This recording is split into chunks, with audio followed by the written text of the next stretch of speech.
जय श्री राम दोस्तों मैं वाल्मीकि रामायण के माध्यम से भगवान श्री राम के चरित्रों को YouTube द्वारा आप तक भेजता हूँ। आशा करता हूँ कि आपको हमारी वीडियो पसंद आती होगी। तो अगर हमारी वीडियो आपको अच्छी लगे तो लाइक कर दिया करें। विभीषण ने कहा, हे रघुनंदन, अब मैं आपके हित की एक बहुत आवश्यक बात कहता हूँ। रावण का पुत्र इंद्रजीत निकुंभला में होम करने के लिए गया है। लक्ष्मण बड़ी भारी सेना लेकर वहाँ चले और विषधर सांपों के समान तीक्ष्ण बाणों से उसे मारें। वीर इंद्रजीत ने ब्रह्मा के वरदान से ब्रह्मशिर नाम का अस्त्र और उसकी इच्छा अनुसार चलने वाले 4 घोड़े प्राप्त किए हैं।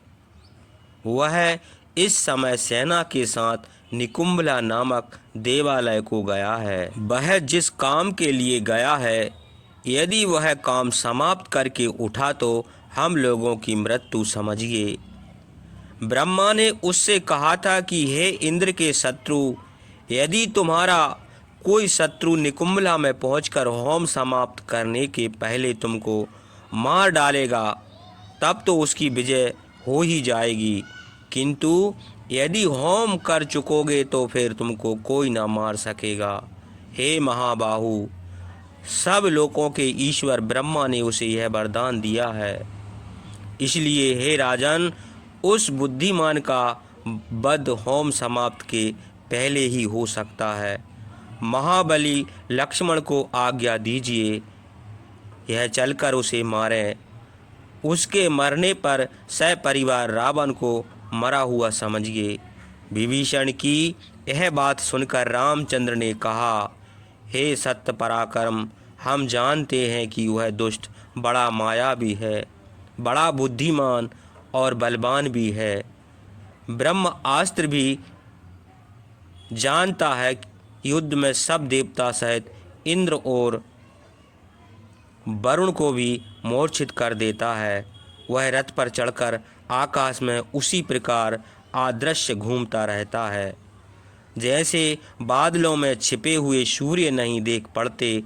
दुष्ट आत्मा इंद्रजीत का पराक्रम और उसकी माया का स्मरण करके रामचंद्र ने यशस्वी लक्ष्मण से कहा, तुम सुग्रीव को सब सेना रीक्षों की सेना सहित जामवंत और हनुमान आदि यूथपों को साथ लेकर जाओ और मायावी इंद्रजीत को मार डालो।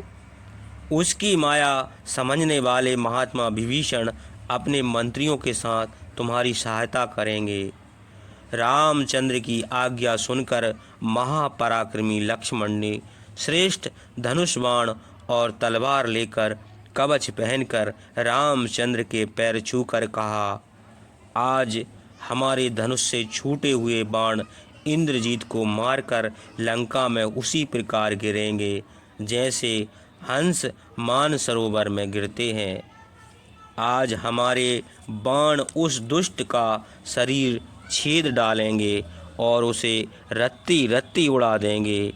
महाबली राजकुमार लक्ष्मण यह कहकर रामचंद्र को प्रणाम और प्रदक्षिणा करके इंद्रजीत को मारने के लिए हनुमान आदि हजारों वानरों तथा मंत्रियों सहित विभीषण के साथ बड़ी शीघ्रता से निकुंभला को चले।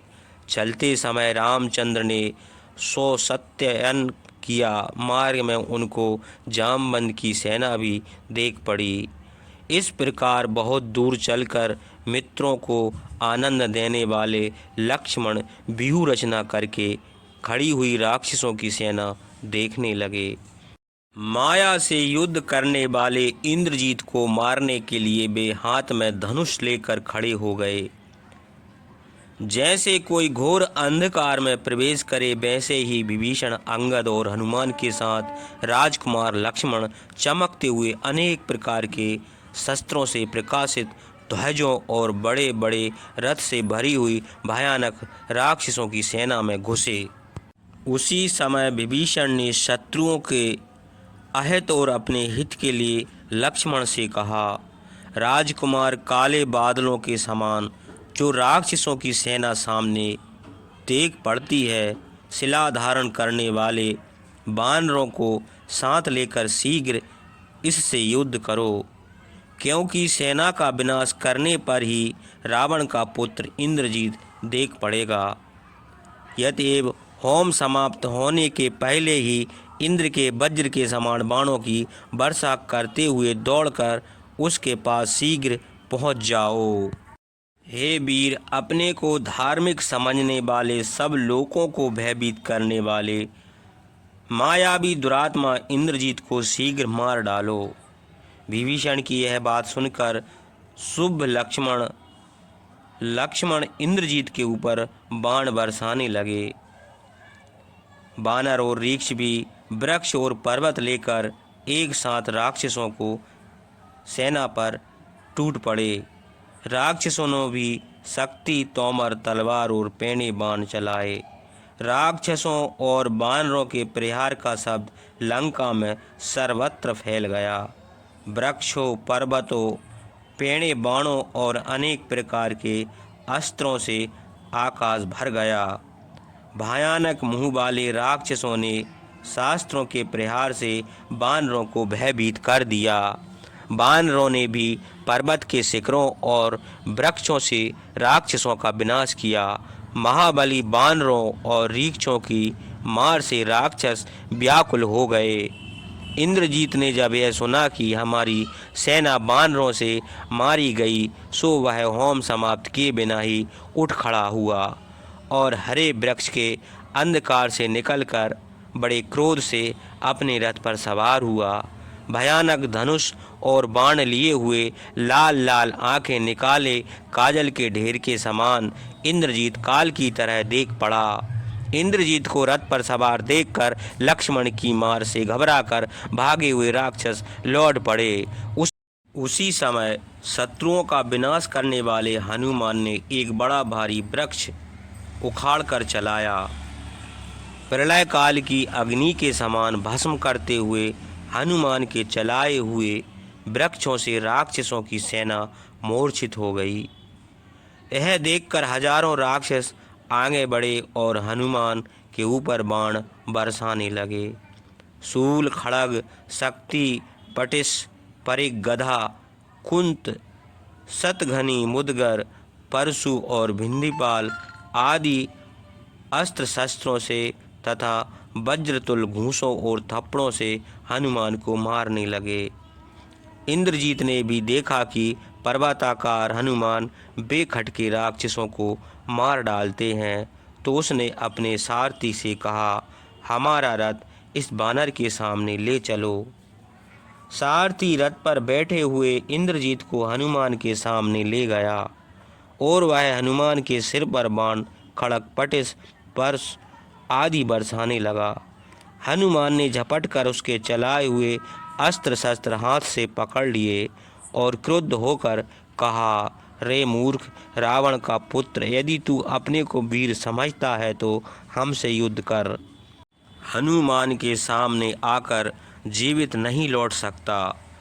रे दुर्बुद्धे, तू हमारे साथ वायु युद्ध कर। यदि हमारा वेग सह लेगा तो तुझे राक्षसों में श्रेष्ठ समझेंगे।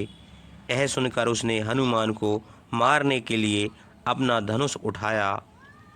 उसी समय विभीषण ने लक्ष्मण से कहा, जिसने इंद्र को जीत लिया है वह रावण का पुत्र इंद्रजीत यही है, जो रथ पर बैठा हुआ हनुमान को मारना चाहता है। यतएव हे लक्ष्मण, जिनको शत्रु रोक ना सके, जो लगते कि प्राणांत कर दे, ऐसे भयानक बाणों से इसे मार डालो। शत्रुओं को भयभीत करने वाले विभीषण की यह बात सुनकर महात्मा लक्ष्मण ने रथ पर बैठे हुए महाबली दुर्धर्ष इंद्रजीत को देखा। धनुर्धर लक्ष्मण से यह कहकर और उनको साथ लेकर विभीषण बड़े हर्ष से आगे बढ़े। थोड़ी दूर जाकर एक घने वन में पहुंचकर लक्ष्मण को काले बादलों के समान बड़ा भारी बरगद का पेड़ दिखलाया और कहा कि इंद्रजीत इसी पेड़ के नीचे भूतों को बलि देकर युद्ध में जाता है और वहाँ अदृश्य रहकर तीक्ष्ण बाणों से अपने शत्रुओं को मारता और बांध लेता है। यद्यपि इस पेड़ के नीचे आने से पहले ही तुम पैने बाणों से रथ सारथी और घोड़ों सहित उसे मार डालो। महातेजस्वी लक्ष्मण ने बहुत अच्छा कहा और धनुष की डोरी बजाते हुए वहीं खड़े हो गए। उन्होंने युद्ध में न हारने वाले इंद्रजीत को कवच पहने, खड्ग और धनुष हाथ में लिए अग्नि वर्ण रथ पर बैठे हुए देखकर उसे युद्ध के लिए ललकारा। महातेजस्वी इंद्रजीत लक्ष्मण के साथ विभीषण को देखकर कठोर वचन बोला, तुम राक्षस कुल में उत्पन्न हुए और वहीं पले, हमारे पिता के सगे भाई, इससे हमारे चाचा होकर भी अपने भतीजे हमसे शत्रुता करते हो।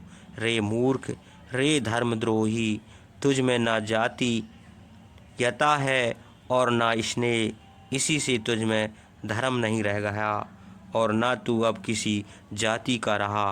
रे मूर्ख, तू अपने भाइयों को छोड़कर शत्रुओं का सेवक बन गया, इसलिए सज्जनों की दृष्टि में तू शोचनीय और निंदनीय हो गया।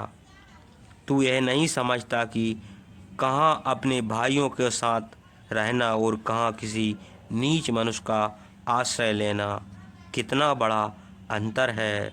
दूसरा चाहे गुणवान भी हो और अपना निर्गुण, किंतु अपना निर्गुण भला और गुणवान नहीं भला, क्योंकि गैर गैर ही है और अपना अपना ही है।